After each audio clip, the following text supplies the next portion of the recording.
Is crypto about ready to go to the moon? Is this the time to invest, or should we maybe look for something else? That's what I want to talk about today.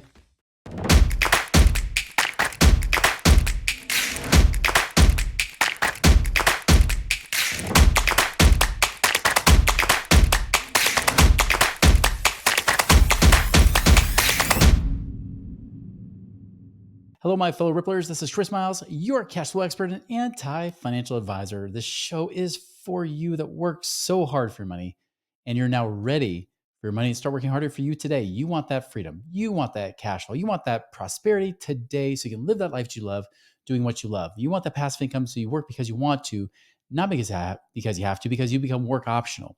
And as a result, you can not just get rich, but you can live a rich life because you're not just here to get rich financially, although that's a good opportunity too, but you're here to live a rich life because as you're blessed financially, you have greater resources and greater ability to prosper and bless the lives of those around you. Thank you so much for tuning in today. Hey, if you haven't done so already in this new year, go to moneyripples.com, try our passive income calculator just to see what you could create in the next year, how much passive income you could actually create with your situation right now. If you haven't tried that recently, try that today at moneyripples.com. So let's talk about crypto today, right? Now, if you've watched the show long enough, you know that I have my reservations about crypto. Now, it's not that you can't make money in it. If you understand this, that when it came to crypto, I've actually made money with Bitcoin. We've had Ethereum. We still have some Ethereum as well. I actually still hold a little bit of Bitcoin too. However, I've not done this as a true investment play. I've done this more of a gamble play, right? Because let's be honest, anything you put your money to, especially if you have zero control over the outcome, you should not be putting a large amount of your money into that thing. And I know I'm just kind of diving right in because maybe it's because I want to make this a more concise to the point type podcast, but you got to be very, very careful about who you follow, who you listen to, especially when crypto is such a big topic, especially for those that are younger, right? Especially those that are in their 20s and 30s. This has become really the only hope you feel like you have for making any kind of money because yeah, you could do this stuff in the stock market and that's done well. That's the other option you're probably thrown at as well. But of course, when it comes to real estate, the problem with real estate is that often you have to have money to be in real estate. And if you don't have the money, you have to borrow the money from somebody, which is not necessarily the most comfortable conversation to have. And so when I talk about a lot of these options of real true passive income, right? Obviously, it's going to cater to those of you that are probably at least your 30s, 40s. Most of you reach out, you're usually like 40s and 50s. Some of you are in your 30s if you've been really good savers. But usually in your 20s, you're just trying to get ahead. You'd like to be able to even buy a house for that matter. If you're buying a house in your 20s, you're actually beating the average. Do you know that the first time home buyers right now are now closer to about late 30s, about 38 years old, where it used to be 33. So because of the current situation, it's pushing everything off. So I get why crypto is so attractive. And the truth is that you can make good money in crypto. You can also lose good money in crypto too. I've heard many of you already talk about how you bought when it was much, much higher. Now, some of you are finally feeling good because now it's come back higher than what it was before. You had to wait a couple years for it to come back, but it's come back roaring. I will come back. I will really give you the advice that I give everybody when it comes to investing, right? Especially when it comes to things that are more based on market swings, right? Things where you have no control, things like crypto, things like the stock market. First off, the best time to buy is when nobody wants to buy. If everybody's talking about it, it is not the time to buy. You want to buy when it was quiet. When was crypto quiet? Earlier back in 2024 when it was down around $16,000, $20,000 for Bitcoin. Way less, about a fifth, and maybe even a fifth or a sixth, depending on the day of what it is today. That was the time to do it. When all the crypto people weren't bragging anymore, they were really quiet because they got their butts handed to them. Because they're like, I didn't make any money. Unless they sold out, they didn't make money. I sold out when it was like around $48,000. So I was feeling pretty good because I bought it $6,000 after it crashed from the first time, the first big crash when people were talking about it. Now, I was on the show right around the same time of year saying, watch out for a crash, right? This time around, I'm actually worried about the same thing. I don't think it'll be a big crash. I could be wrong. I don't think it'll go back down to where it was before. I think it'll come back down lower. But I do think that maybe right now is not the best time to buy. I'm not saying it can't go to 150,000 or whatever it might go to, whatever people are predicting. Honestly, I mean, they were telling us by 2025 it would be at $500,000.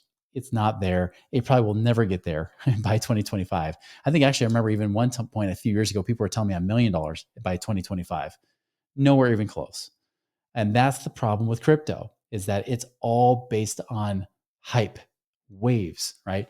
I'm not bagging on the technology. I think the technology is brilliant. I think it's amazing. I think it's awesome. That's one reason why we have some Ethereum because it's more of the technology based versus just the Bitcoin, which is, it's basically like Bitcoin's the S&P 500 of crypto, right? S&P 500 is like the most popular stock market, even though you can invest in all kinds of different indexes. Everybody goes for the S&P 500. Bitcoin's that same kind of thing. All the little discount coins or the smaller coins. I mean, all that stuff is really, again, a big, big gamble. Don't invest anything more than what you're willing to lose. That's the other thing. So one, buy when nobody wants to buy or nobody's talking about it.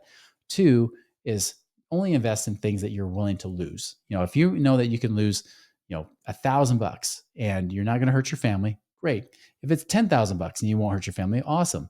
For those few of you, maybe 100,000, maybe $50,000 might be unnoticeable, may not hurt much. You might be fine with your family. Great. Now, if you're already in the situation, you're out of the rat race, not likely if you're listening to this, unless you're one of our clients, you probably are out of the rat race if you're one of those people. But if you're getting to this next stage, you're trying to build wealth, this could be an option, along with like things like gold and silver and using crypto as another possibility to build out and create more wealth. Again, I just don't see it as a good play. Definitely not for cash flow at all. If you have anything that says they're going to willing to pay you certain interest for cash flow, don't believe it. That's not the way to go. It's mainly just a growth play. It can be a part of your portfolio, but don't make it the star of your portfolio. This is the problem I've seen is that we get so many people, especially in the last 5 years or so, they're saying like, I got rich off crypto. They're always telling you about what happened in the past. That is now in the rearview mirror. Never invest with your rearview mirror. Don't invest based on the past. You invest based on the present and the future, what's coming up ahead. So again, when I see that crypto is getting big, when I know that I've got family members, and I've actually had family members that say, what is this crypto coin thing? This bit crypto, what is that? When they start saying those things, that's not the time to buy it. In fact, that was the warning sign to me. I was like, oh, it's probably about to correct, which by the way, it did correct a little bit right after I had that question. I saw it go down below, almost like 90,000, give or take, right? And now I know it's bordering around 100,000 depending on the day. But again, when it starts getting into the mainstream media and what they call dumb money starts going in, that's usually the time that you want to, if you do have it, could be a great time to sell and take some of that money out. Now, I will say this because I wasn't really focused on it. I don't really care about it that much. I did see it when it got around 16 or 20,000. I did think about buying. I didn't buy. I didn't buy in the next time, even though I sold off almost all of my crypto when it was coming down from that $60,000 high. I didn't do it. And I'm okay with that. I really don't care. It's not something that I need, but I can see where you might want to do that. Possibly as something that's a strategy to gamble and play with, but not to invest. By the way, if you have hardly any money at all, this is not something you should even be toying with at all. Really, I mean, maybe you like throw in like $50, $100, I don't care. Maybe whatever you might blow at a weekend, if you're going to play, you say, I'm going to avoid that weekend and go put it here. Awesome. Maybe do that. But I'll just say this, like, don't gamble your whole future on something like crypto. It's not the way to go. It's not the way for you to create sustainable long-term wealth. It could be a good thing to add, but it's not the thing. This is why, again, I go for things like real estate because I've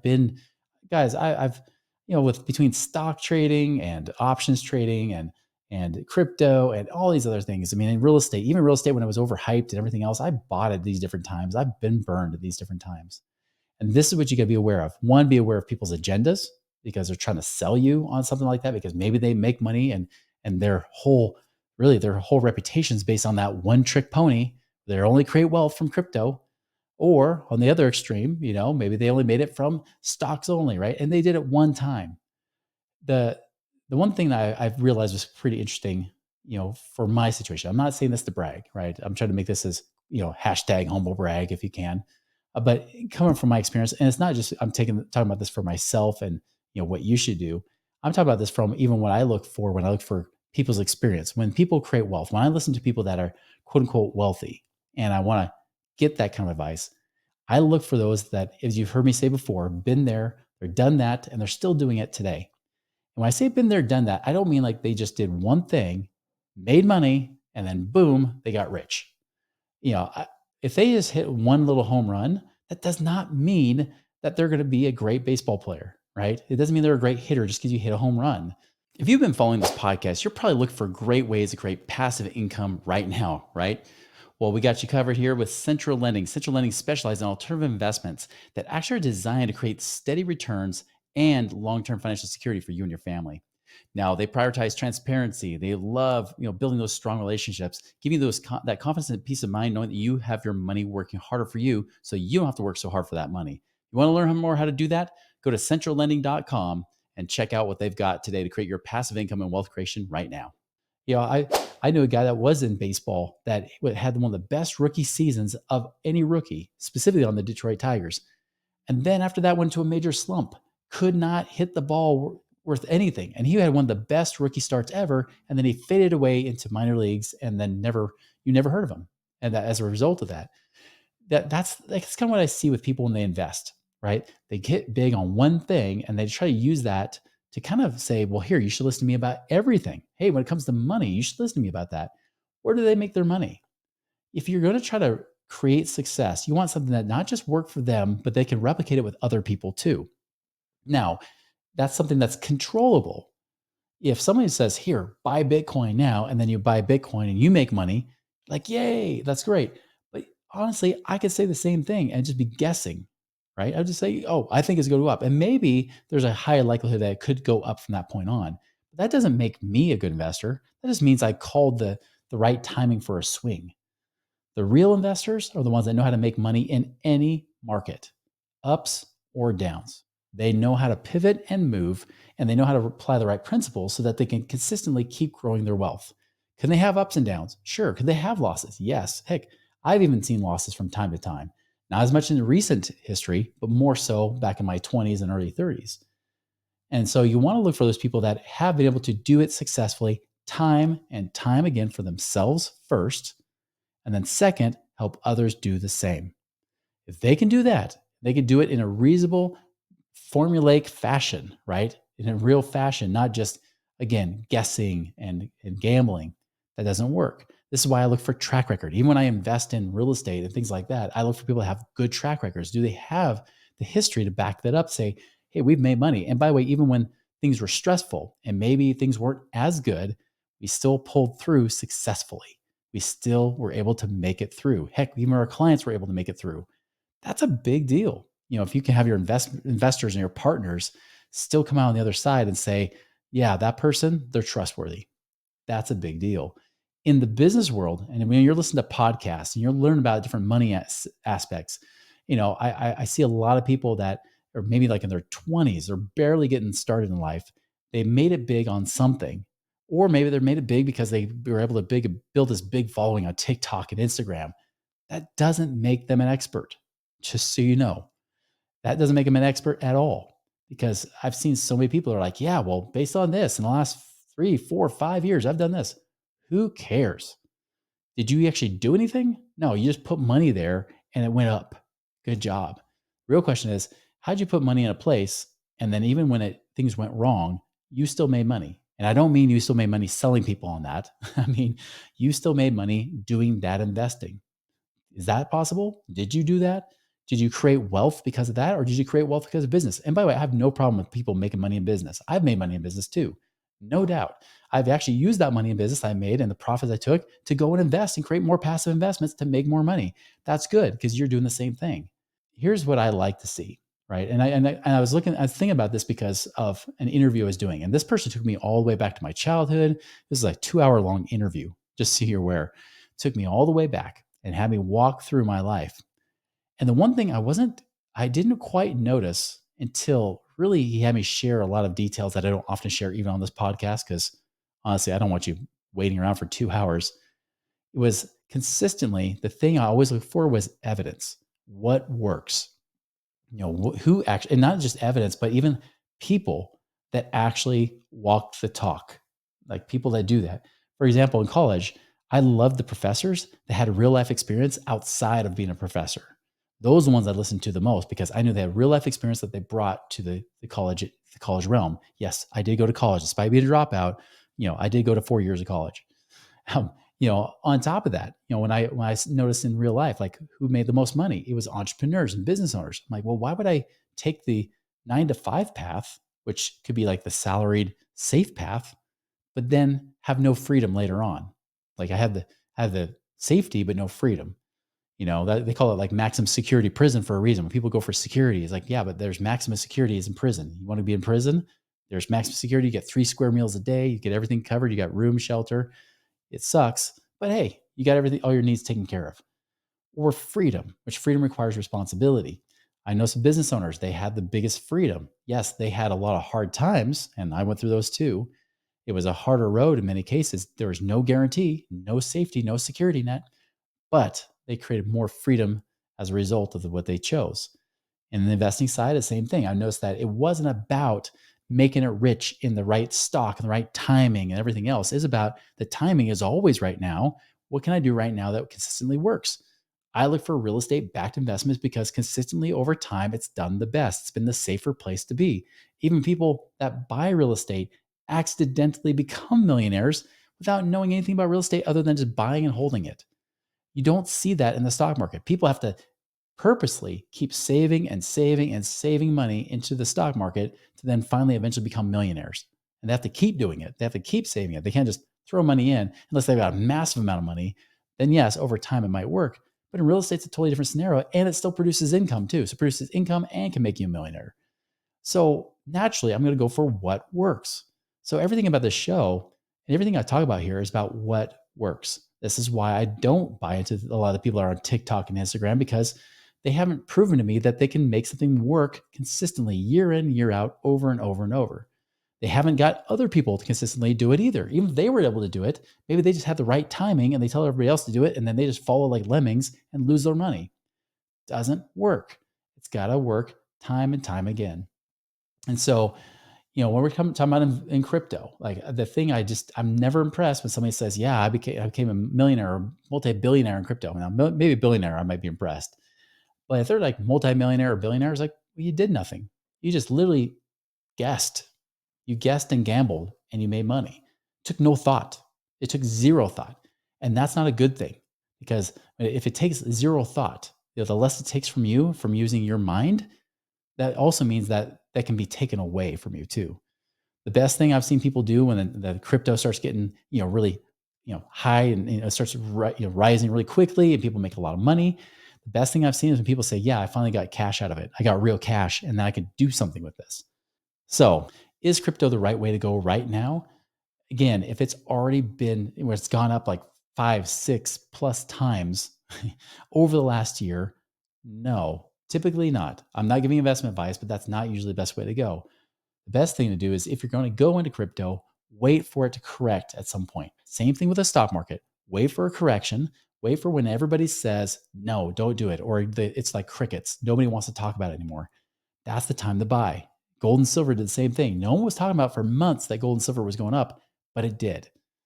This is the best time to buy is when it's not a good time to buy. When everybody else thinks it's a bad time to buy, that's the best time to buy. I know I've said this like a broken record over and over, not just in this episode, but more recent episodes. I just cannot stress it enough that if you're going to be wise with your money, be wise with it, right? So now if you have crypto and you're wondering maybe you should bail out, again, I can't give you the advice to buy or sell crypto or anything like that. But what if you've made some good gains? Maybe you made your money back. Maybe you said, "Oh, I finally got my money back and I made some gains."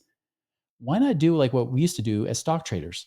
When I was teaching people how to trade stocks and options, one strategy for people to exit was to do this. We say, "Listen, you can cash it all out and take all your gains, but then there's always that worry for people like, well, what if it goes up some more? Well, then take out some of the gains, pull out some, let the rest ride." And the cool thing is, if you pull out your initial investment of what you put in, now you won't lose any money anymore. This is what I did with Bitcoin. When I bought at 6,000, it kind of went down a little bit from there, but then it came back up. When it got up to about $20,000, I said, I'm taking out all my money and then some. So I took out my money plus another 20% and then let the rest ride all the way up to, got up to like 60, came back down to 48,000 and then sold, and now I still have a little bit left, but very tiny bit in comparison. Same thing can be with you. Maybe this is the time to capture your gains because the only way you can guarantee you actually made money. This is what impresses me when people do buy crypto. They say, I cashed it out. Now I have real cash. And someone might say, yeah, US dollar's not real. It's more real than crypto. Okay. Crypto's not real either. And it can be still manipulated. It can be bought and sold, and you can be at the mercy of that market. US dollar is a lot more stable than crypto.